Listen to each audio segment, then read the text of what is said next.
Pun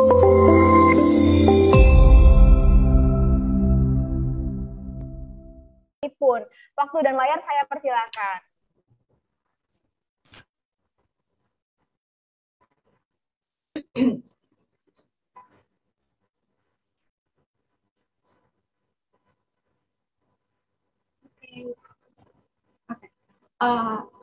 Halo teman-teman, tadi sudah diperkenalkan ya, aku mau perkenalan diri lagi.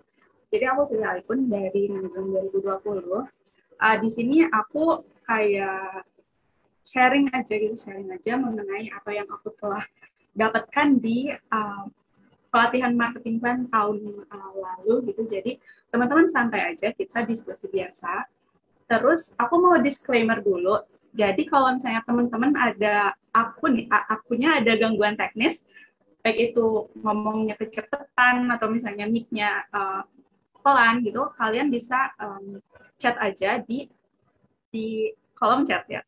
Terus kalau misalnya ada pertanyaan takut lupa, kalian boleh langsung aja di ketik kolom chat. Atau kalau misalnya mau raise dan mau kayak materi gitu, oh ini Mbak Ali pun ini materinya kayaknya gini gini gini deh menurut sumber yang terpercaya ya, kalian juga bisa raise hand dan please correct me if I'm wrong gitu ya. Oke, sebelum masuk materi, aku mau nanya dulu nih sama teman-teman, apa sih interpretasi teman-teman terhadap gambar di slide ini? Teman-teman bisa chat ya di kolom chat, atau kalau misalnya ada yang mau langsung on mic juga gak apa-apa. Ada gak nih teman-teman yang berani on mic?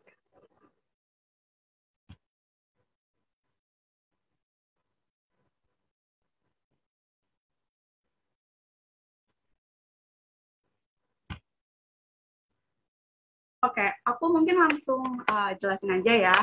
Nah, di sini itu ada sebuah ilustrasi atau gambaran gitu mengenai apa itu plan gitu. Nah, plan itu merupakan sebuah apa ya, kayak jalan gitu di mana itu akan mengantarkan di mana kita sekarang dan di mana kita maunya nantinya gitu. Jadi situasi kita sekarang dengan plan kita bisa dapat ke titik di mana yang kita mau. Gitu. Oke, next.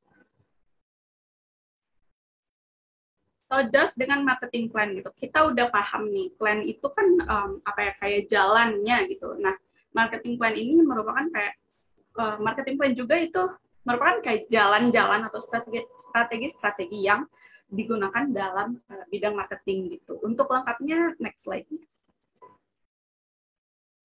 Nah, jadi marketing plan itu kayak dokumentasi gitu, isinya peta-peta strategis yang biasanya digunakan bisnis untuk ngatur, ngelaksanain, atau track back gitu, strategi-strategi pemasaran apa sih yang udah dilakuin dalam periode waktu tertentu.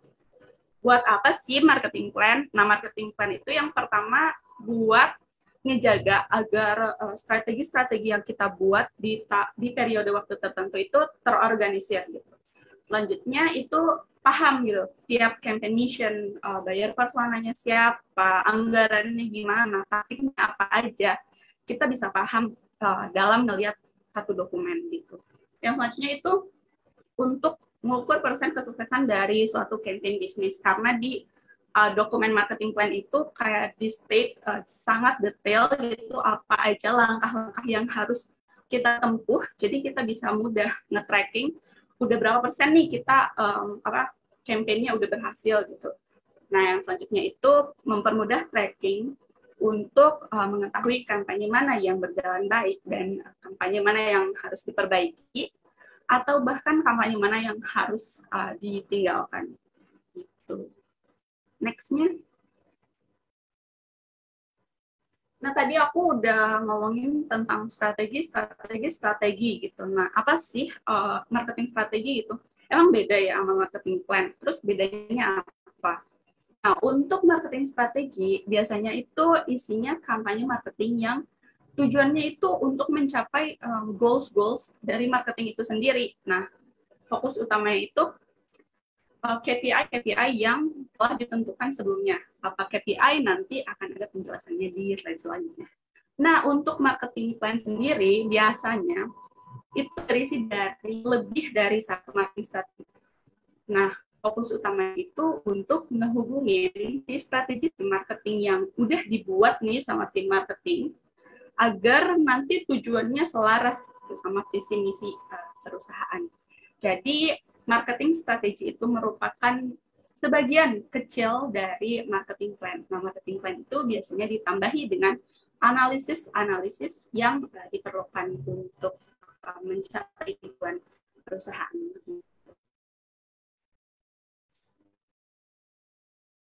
Sebenarnya materinya udah sih doang untuk penjelasan marketing plan itu apa dan lain sebagainya.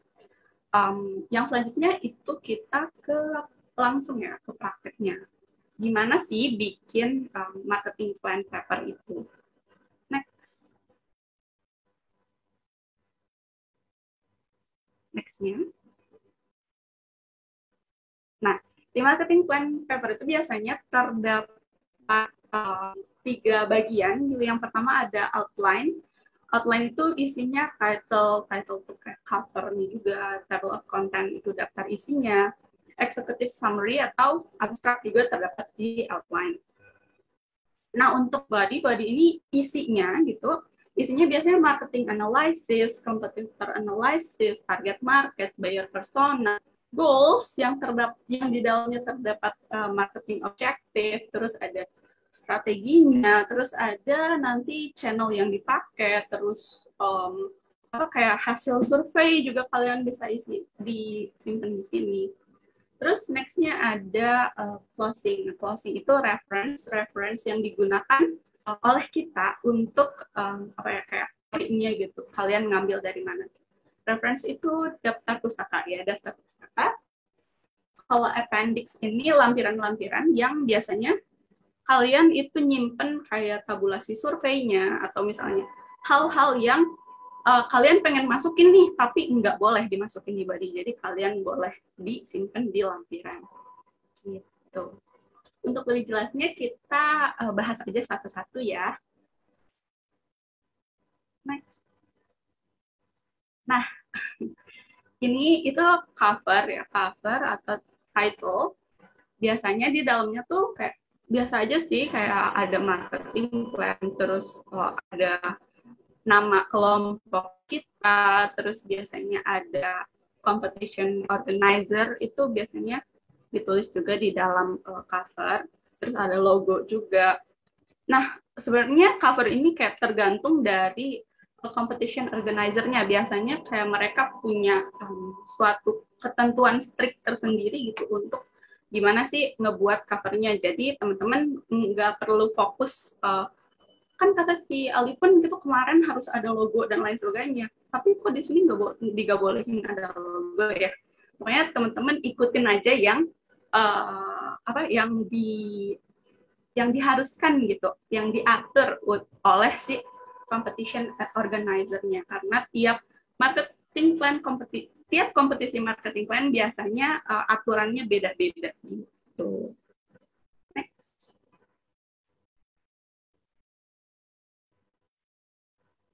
Oke, nextnya kita ada executive summary. Nah, executive summary ini apa? Biasanya itu kayak rangkuman dari hasil keseluruhan dokumen yang banyak banget itu. Biasanya di state di sini. Ini tuh harus kayak singkat, padat, jelas, dan menarik gitu ya di executive summary ini. Dan biasanya isinya ada visi misi, terus ada nama perusahaannya gitu, terus kayak sejarah perusahaannya, value-nya, terus produk layanan yang kita lagi analisis, terus ada anggaran keuangan secara singkat aja, terus ada tujuan bisnis yang dimau dari perusahaan. Dan ini biasanya harus kurang dari 1 halaman gitu. Jadi dibuat sesingkat mungkin dan semenarik mungkin gitu. Dan juga di executive summary, karena summary ya, karena rangkuman, mereka biasanya ditulis di paling akhir gitu. Jadi kalau misalnya teman-teman udah udah A sampai Z nih nulis marketing strategi. Nah, si executive summary ini ditulisnya habis nge-analisis segala hal itu. Gitu, dirangkum di sini tapi ditaruhnya di depan. Gitu, teman-teman. Next-nya ada market analysis. Nah, market analysis ini kalau teman-teman tadi lihat di visualisasi di awal, itu ada titik A, titik situasi di mana kita sekarang. Nah, si market analysis ini untuk mengenali diri lebih dalam gitu ya, untuk mengenali diri lebih dalam tentang siapa sih kita, apa sih bagusnya kita, terus apa sih yang kurang dari kita. Nah, market analysis ini biasanya pakai analysis tool, namanya itu SWOT analysis ya. Nah, apa sih SWOT? Teman-teman manajemen pastinya kayak udah hatam banget sama analysis tool satu ini. Aku bakal nge-state aja nih, kalau misalnya ada terdapat perbedaan dari strength dan opportunities dan weakness serta threat. Biasanya karena aku masih lihat banyak banget yang suka masih kebolak-balik di antara itu. Ya, yang strength dan weakness itu dari dalam perusahaannya, dari internal perusahaannya. Jadi strength itu kekuatan yang dimiliki oleh perusahaan. Nah, weakness itu kelemahan yang dimiliki oleh perusahaan. Jadi itu di dalam gitu, di dapur perusahaannya gitu. Nah, strength ini biasanya diberisikan apa sih yang unik gitu dalam bisnis yang kalian lagi analisis. Terus apa sih experience yang udah mereka lakuin, terus apa sih yang bikin bisnis mereka gitu lebih bagus daripada kompetitornya. Kalau misalnya kita punya apa ya, kita lagi nganalisis apa ya, misalnya Basreng deh ya, kita lagi nganalisis PT Basreng misalnya ya. Nah, keunikannya apa sih? Misalnya keunikannya mereka itu punya tempat produksi basreng sendiri gitu. Jadi mereka nggak beli dari pasar basrengnya gitu. Terus experience yang mereka punya, misalnya mereka si PT Basreng ini merupakan pencetus gitu, pencetus dari gorengan basreng gitu. Terus apa sih yang membuat bisnis ini lebih baik daripada bisnis lain? Bisnis ini lebih baik daripada bisnis lain, contohnya itu dari PT Basreng tadi, karena mereka punya kayak ngeracik semuanya sendiri gitu. Jadi mereka bisa assure sama orang gitu bahwa mereka tuh bagus gitu dan emang berkualitas gitu, tidak kayak enggak asal beli aja basreng, yang penting jadi, yang penting dijual gitu. Itu strength dan itu ada di dalam perusahaannya gitu. Nah, next-nya untuk weakness ini juga ya ada dari dalam perusahaannya. Misalnya, apa yang harus diperbaiki? Misalnya dari PT Basreng tadi deh. PT Basreng tadi misalnya cuma punya 2 penggorengan gede. Padahal demand-nya udah tinggi banget. Tapi si owner-nya nggak mau beli lagi, soalnya mahal gitu. Owner-nya nggak mau beli. Itu jadi weakness karena ownernya nggak mau ada inovasi gitu, nggak mau ada perbaikan gitu. Terus apa yang membuat bisnisnya yang tertinggal dari kompetitor? Misalnya kompetitor udah pakai TikTok Ads, atau misalnya kompetitor udah kerjasama sama KOL atau influencer gitu. Tapi si weakness dari PT Basreng ini dia nggak mau kayak beranjak ke digital marketing, soalnya mereka tuh kayak udah puas gitu loh sama hasil yang mereka dapetin. Itu juga jadi weakness, dan weakness itu terdapat di dalam perusahaannya gitu. Next-nya ada opportunities. Nah, opportunities ini dari lingkungan, dari luar, dari eksternal. Isinya biasanya apa sih yang udah dilakuin kompetitor tapi belum dilakuin sama kita. Terus gimana sih kita bisa ngegunain teknologi gitu untuk ningkatin bisnisnya. Terus ada gak sih konsumen segmen baru yang bisa kita tuju gitu untuk memperluas market segmen kita gitu. Itu di opportunity.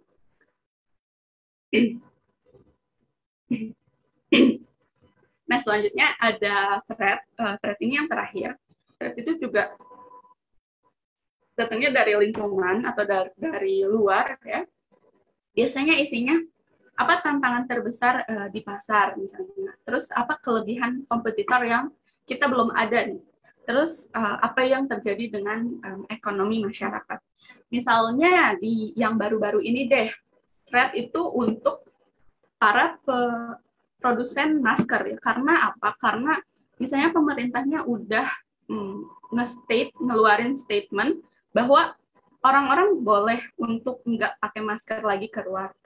Jadi para produsen masker ini dapat threat nih dari pemerintah. Mungkin karena emang nggak diwajibin, nantinya penjualan dari si tukang masker ini jadi menurun. Itu sesuatu yang emang nggak bisa kita apa-apain gitu, nggak bisa diapa-apain oleh si perusahaannya. Kita cuma bisa kayak meminimalisir dan memanage resiko yang ada gitu. Nah, di analysis SWOT ini juga kita bisa bikin matriks di satu-satuin gitu. Misalnya strength dan weakness gitu. Strength yang dapat menutupi weakness gitu. Juga ada SO nanti, strength dan opportunities gitu. Gimana kita bisa ngeraih gitu opportunity yang ada di depan kita disatuin sama kekuatan yang kita punya di perusahaan gitu. Strength sama threat. Pokoknya nanti kalian satu-satuin gitu untuk tuas matriksnya. Next. Bentar ya. Oke. Nextnya kita udah paham nih, kita kan udah paham sama diri kita gitu, sama kondisi perusahaan. Nah, kita juga harus paham nih sama lingkungan sekitar gitu. Kita harus kenal lah at least sama lawan-lawan kita gitu. Itu namanya competitive analysis gitu. Kita harus paham di mana kita berada dan kita harus tahu gitu di mana sih udah jalan seberapa jauh sih orang lain gitu kan. Competitive analysis ini ada banyak banget jenisnya. Teman-teman bisa kayak explore langsung, kayak disesuaikan dengan kebutuhan teman-teman nanti untuk analisis apa sih yang bagus gitu untuk competitive analysis. Itu ada banyak banget, teman-teman bisa explore ya. Nah, untuk yang aku mau contohin di sini itu ada competitor analysis yang ngelihat strength dan weakness dari perusahaan lain gitu. Nah, di contohnya itu kita ada toko bunga ya, florist, itu yang target marketnya cewek cowok 25 tahun dengan penghasilan yang sedang menengah ke atas gitu lah ya.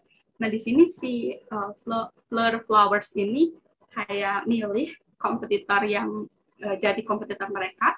Terus si Fleur Flowers ini kayak no-list gitu. Apa sih yang jadi strength dari kompetitor kita? Terus apa sih yang masih kurang dari mereka gitu. Terus nanti kita ada important findings, itu biasanya kesimpulan dari yang kita udah analisis dan nantinya dibuat untuk strategi gitu. Next. Nah, kita udah paham nih, kita udah paham sama diri sendiri.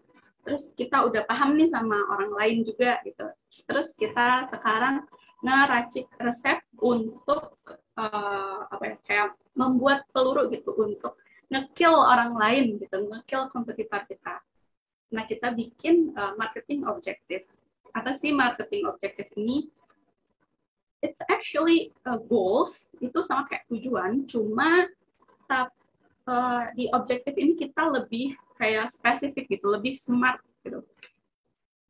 Contohnya ya, dicontohin aja misalnya tadi PT Basreng itu pengen tahun ini naik, pengen pokoknya profit tahun ini naik daripada profit tahun sebelumnya gitu. Itu kan goals, tapi masih sangat amat general gitu ya goalsnya. Nah, kita bikin lebih smart. misalnya kita harus dispesifikin lagi nih, PT Basreng pengen profitnya naik, terus apa, gimana gitu. Misalnya menaikkan penjualan, nah itu lebih spesifik kan. Selanjutnya itu measurable. Measurable tuh kayak dapat diukur gitu loh. Kalau misalnya PT Basreng menaikkan penjualan, kalau dari tahun lalu 100.000 gitu, tahun ini 100.000 kan, tapi naiknya nggak signifikan, tapi udah masuk goals kok gitu. Jadi kita harus lebih nge-measure lagi nih berapa sih kita pengen naiknya gitu. Misalnya yang benar itu kayak 30% dari penjualan tahun lalu gitu. Jadi kan kalau misalnya tahun lalu 100.000, 30%-nya itu 30.000 ya. Jadi 130.000 penjualan untuk tahun ini gitu. Itu measurable. Yang selanjutnya ada attainable. Attainable itu kayak realistik gitu. Dia ambisius, targetnya nggak cuma naik 1-2 biji doang, tapi 30.000 itu ambisius kan. Tapi masih realistik dan masih dapat dicapai gitu. Contohnya kalau misalnya tahun kemarin histori penjualan kita ada 100.000, ada misalnya 110.000, ada 90.000. Nah, tapi si ownernya pengen tahun ini tuh naik jadi 1 juta penjualan, 1 juta pieces gitu. Kan itu enggak realistik banget ya. Meskipun ini bisa, tapi probabilitasnya kecil gitu. Jadi kita harus buat yang attainable atau yang realistik gitu si objektifnya. Nah, yang selanjutnya itu ada relevan. Relevan itu gimana sih? Make sure nih si objektif kita nih sejalan sama apa yang dibutuhin bisnis gitu, bisnis yang kita lagi analisis. Misalnya kalau misalnya pengen profitnya naik, terus penjualannya naik, itu sejalan nggak? Ya sejalan ya. Itu kayak linear gitu ya dengan business needs-nya. Nah, yang selanjutnya itu ada time based. Time based itu kayak kita harus nge-set deadline dari sebuah objektif yang kita bikin. Misalnya time based yang tadi itu untuk 1 tahun ke depan, gitu. Untuk misalnya 1 quarter ke depan, atau misalnya untuk 1 semester ke depan, gitu. Itu time based. Jadi kita nge-set deadline untuk suatu objektif yang kita bikin, gitu. Nah, kita udah nentuin nih peluru-peluru mana aja yang kita mau pakai untuk nge-kill kompetitor gitu. Sekarang kita dalam proses pembikinan peluru tersebut gitu ya, untuk bikin strategi apa nih yang mau dipakai gitu untuk bisa mencapai objektif-objektif yang tadi gitu. Nah, di marketing strategi ini ada namanya STP. Kalau itu STP, mari kita lihat satu-satu ya. Yang pertama itu ada segmenting. Nah, segmenting itu kan ini apa ya? Kan manusia tuh kayak heterogen banget ya, beda-beda semua gitu. Nah, kita nge-classify mereka gitu ke grup-grup yang lebih kecil gitu. Bisa di segmentation ini bisa sesuai dengan demografiknya, misalnya demografik itu age, umur, atau misalnya gender, atau misalnya berapa kayak marital status gitu, udah nikah apa belum gitu, atau apalagi misalnya ini serumah ada berapa yang tinggalnya berapa gitu. Nah, itu berdasarkan segmenting berdasarkan demografi gitu. Yang selanjutnya ada berdasarkan behavior. Behavior ini misalnya yang grup-grup ini, grup-grup anak-anak impulsif nih, dikasih racun TikTok aja dia udah pada beli gitu. Terus ada yang grup-grup ini, grup-grup yang akhir promo gitu nih. Pokoknya kalau misalnya lagi promo mereka bakal beli, tapi kalau misalnya gak ada promo, semurah apapun gak bakal beli gitu. Terus ada lagi grup yang fanatik gitu, yang pokoknya mau bagus, mau jelek, mau mau kayak lo gak suka tapi ya beli aja gitu, soalnya lo fanatik gitu. Itu fanatik customer itu kayak behaviornya sangat fanatik gitu. Terus ada yang loyal tuh misalnya pokoknya gue kalau misalnya Samsung ya Samsung gitu, dari kulkas, TV, HP, AC gitu semuanya pokoknya pengen Samsung karena gue tuh Samsung gitu kan. Kayak itu kayak segmenting customer berdasarkan behavior. Yang selanjutnya ada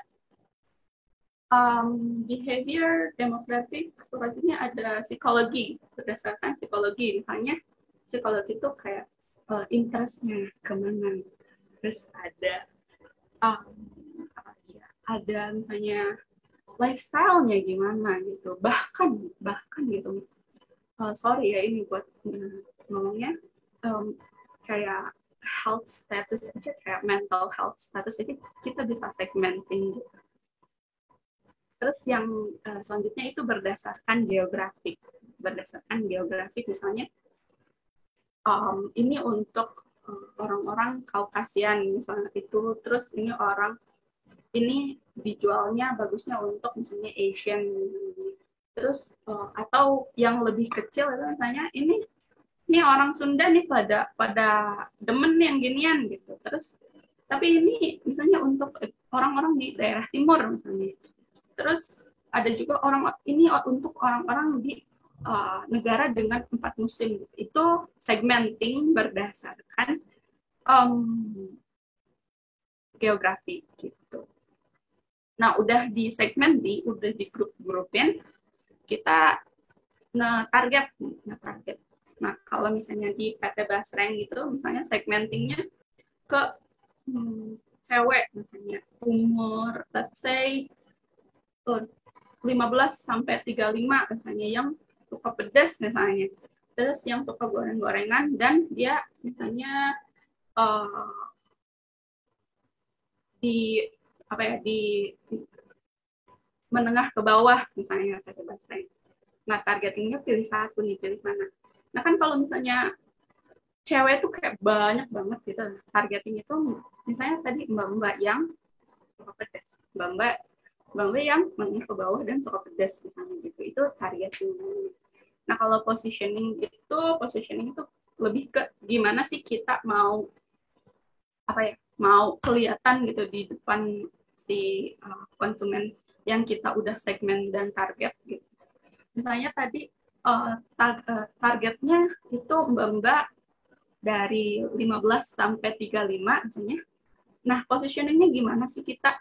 Mungkin kita bakal kerjasama sama tukang-tukang seblak gitu, buat nge-display produk basreng kita gitu. Atau mungkin kita bakal ke CFD gitu untuk nge-positioning bahwa ada nih basreng merek ini. Terus atau misalnya kita bikin bekerja sama kayak pedagang basreng untuk berdagang di misalnya kaki lima gitu. Kita bikinin mereka roda gitu. Terus pokoknya kita berjualan basreng di kaki lima gitu. Jadi si mbak-mbak yang kita udah target ini bakal lihat nih produk kita, bakal tahu bahwa produk kita itu ada. So that's what positioning is. Selanjutnya,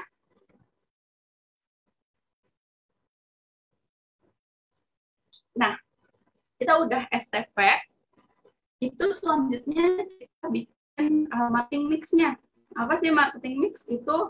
Marketing mix itu ada banyak banget ya, ada yang sampai bahkan 16P, tapi yang 7P aja udah menurut aku kayak udah cukup banget gitu untuk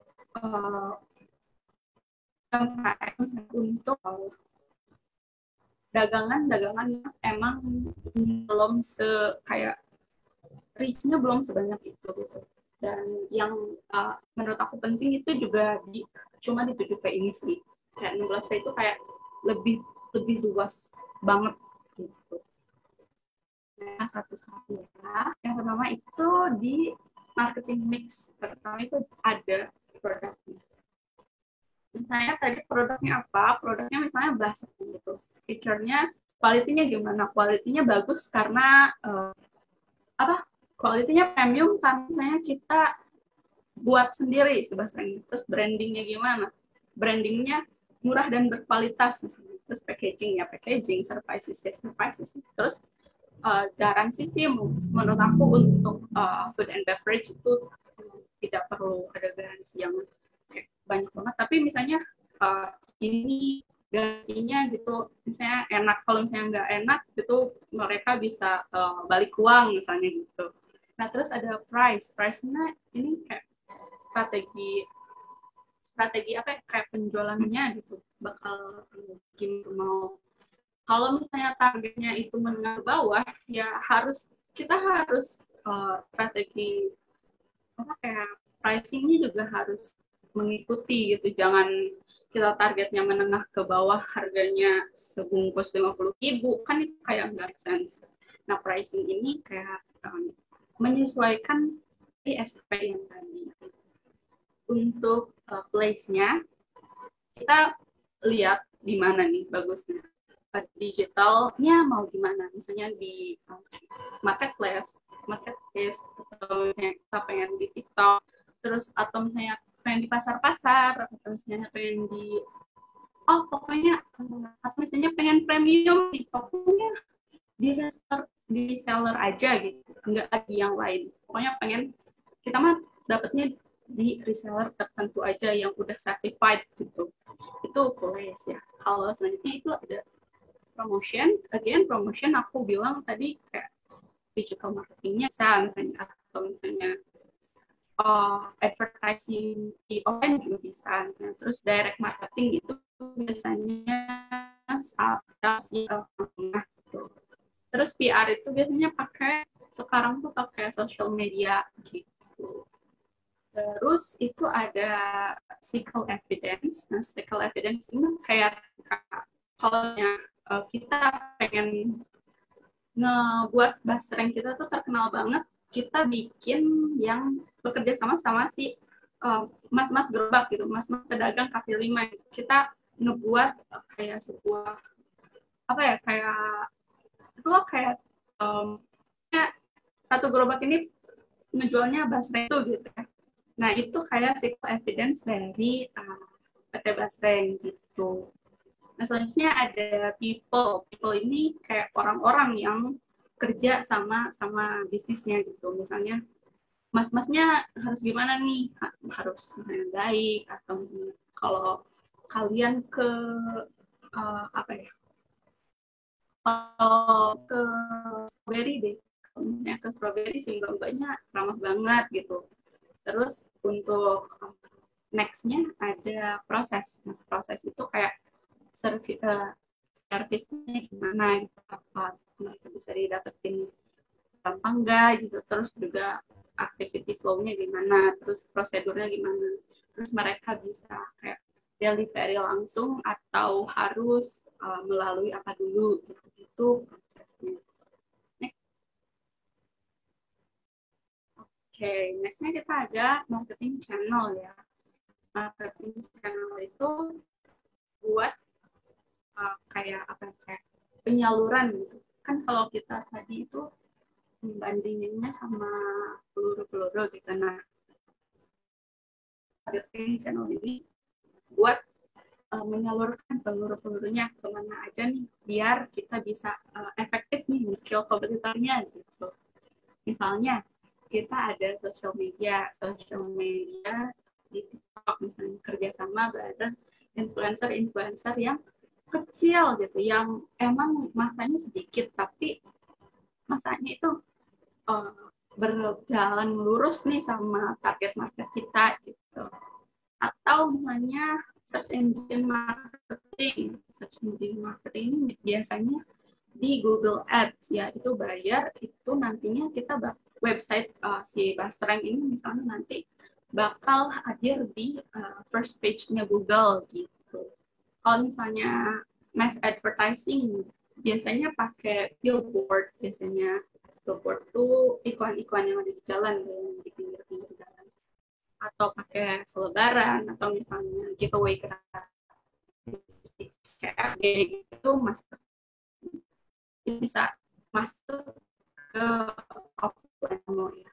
ada digital pricing, kayak TikTok ads atau Facebook ads atau YouTube misalnya. Nah, kalau email marketing ini biasanya sih untuk brand-brand gede dan brand-brand service. Nah, kalau email marketing. Oke, next. Nextnya itu sebelum untuk ada reference dan academic yang tadi. Nah, kalau reference itu teman-teman harus banget teliti gitu sama apa requirement yang apa ya, yang suruh pokoknya kalau misalnya appendix harus pakai apa style gitu, APA style, kalian harus pakai itu, jangan semua kalian sendiri gitu. Soalnya dulu ada ya kelompok yang udah bagus banget tapi appendixnya salah gitu, jadi ngurangin poin dan itu kayak sayang banget. Jadi kalau misalnya disuruh pakai Harvard style, kayak bisa beli aja Harvard style, daftar pustaka Harvard style gitu. Pokoknya nanti harus teliti banget nih sama appendix karena masih banyak banget yang salah di appendix. Padahal analisisnya udah pada bagus gitu. Terus yang selanjutnya ada lampiran. Nah, lampiran itu isinya biasanya tabulasi survei. Biasanya itu kayak Google Form-nya di screenshot, terus diisi di sana. Terus bisa juga gambar-gambar yang gambar strategi dikali. Terus detail dari budgetnya gitu bisa ditaruh di appendix. Nah, di sini kayaknya udah sih itu aja. Mungkin aku bakal kembaliin ke moderator ya. Oke, baik itu dia. Terima kasih atas pemaparan dari Mbak Siti Alipun dan sangat menarik nih ya teman-teman ya. Dan yang pastinya nih pasti ada ya dari Alipun tadi. Nah, kali dari teman-teman nih masih ada yang bingung atau ingin bertanya, bisa kalian langsung tulis pertanyaan kalian di kolom chat atau bisa kalian langsung open mic dengan cara raise hand. Dan bagi penanya yang beruntung nih ya, pasti bakalan dapet door prize nih. Nah, buat teman-teman dipersilakan buat menuliskan pertanyaan di kolom chat ataupun raise hand. Terima kasih.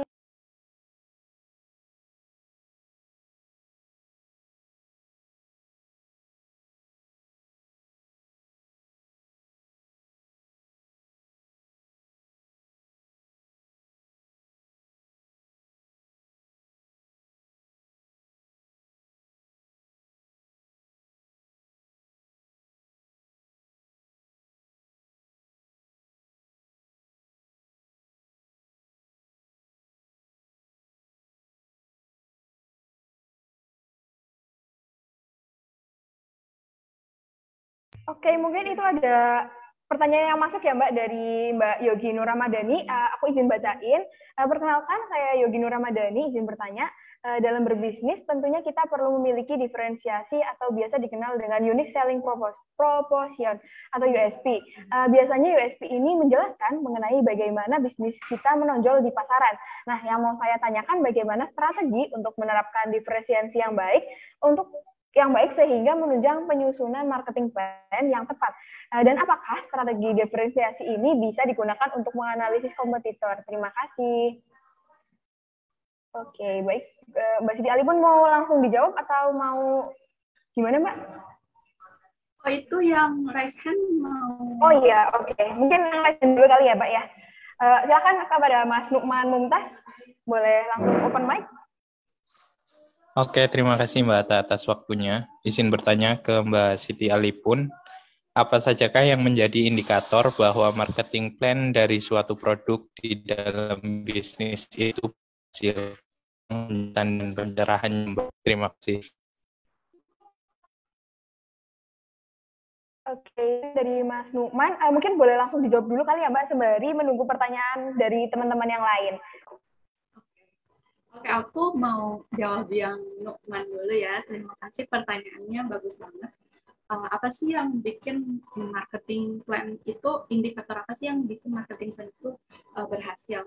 Yang menurut saya gitu, dan tadi juga udah dijelaskan, itu ada namanya KPI. KPI itu kayak apa sih, kayak objektif-objektif yang udah kita susun untuk semuanya udah tercapai gitu. Misalnya tadi kan kita ngomongin tentang penjualan dari 100.000 ke 130.000. Nah, kalau misalnya penjualannya udah mencapai 130.000 dalam tahun tersebut, maka kan kita berhasil nih. Dan marketing yang kita tulis itu juga itu berhasil gitu. Begitu sih Mas Nukman, bagaimana tanggapannya? Cukup Mbak, terima kasih. Oke, terima kasih. Oke, aku jawab yang tadi chatnya dari Mas Yogi. Oke, Mas Yogi, ini pertanyaannya benar-benar bagus ya. Mas Yogi juga udah hafal sama USP, gitu, Unique Selling Proposition. Atau bisa Unique Selling Point juga bisa. Nah, Unique Selling USP ini kita biasanya ditempatin di market analysis tadi. Kalau misalnya Mas Yogi lihat, kita tadi pakainya di SWOT, ya, di SWOT analysis. Unique selling point dari bisnis Mas Yogi misalnya bisa dimasukin di strength gitu. Karena tadi strength itu dijelaskan juga apa sih ya yang bikin bisnis kalian berbeda dari bisnis yang lain. Itu juga kan namanya unique selling proposition gitu.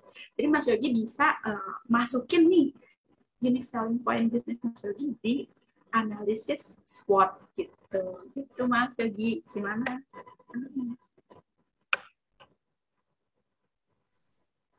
Oke, Mbak, terima kasih atas jawabannya. Oh, Mbak Yogi ya, maaf. Oke.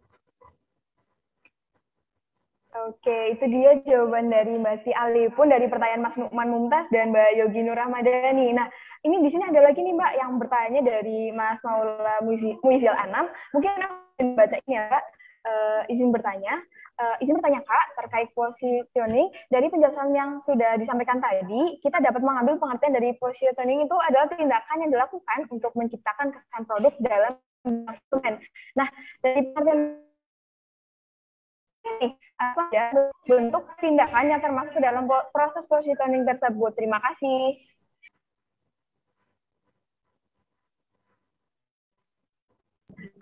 Mungkin dari Mbak Ali boleh langsung jawab kali ya Mbak pertanyaan dari Mas Anam.